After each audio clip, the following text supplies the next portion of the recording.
তো হ্যালো বন্ধুরা, back to my Satish ব্লগে তোমাদের সবাইকে জানাই স্বাগত। আবারও চলেছে একটা ছোট্ট মিনি রান্নার ব্লগ নিয়ে। তো দেখো, আমি আজকে করব ডিমের তরকারি।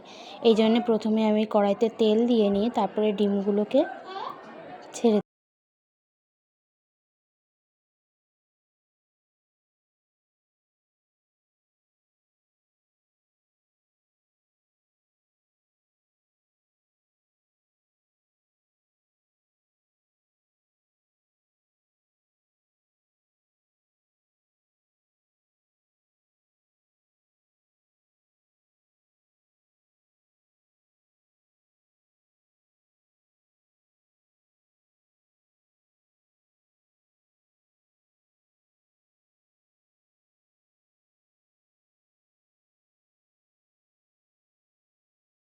তো আলুগুলো ভালো করে ভাজা হয়ে গেছে, লাল লাল হয়ে গেছে।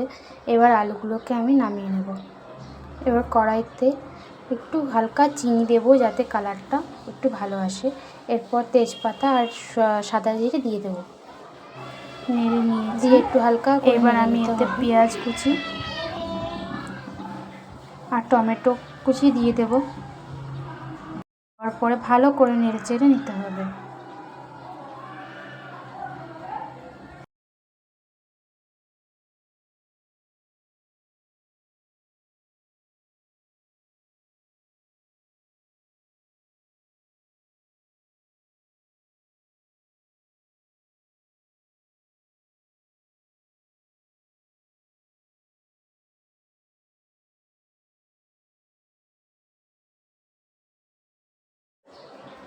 হলুদ নুন দিয়ে দেওয়ার পরে এবার আমি নাড়াচাড়া করে নেব।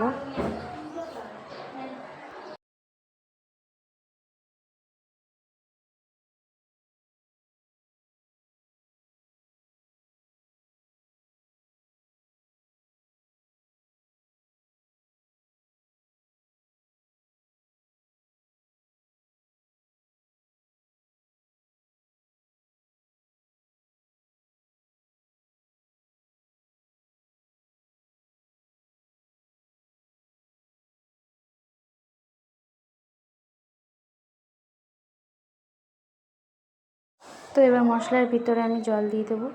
জল দিয়ে দেওয়ার পরে আমার তরকারিটা এখানে রেডি হয়ে গেছে।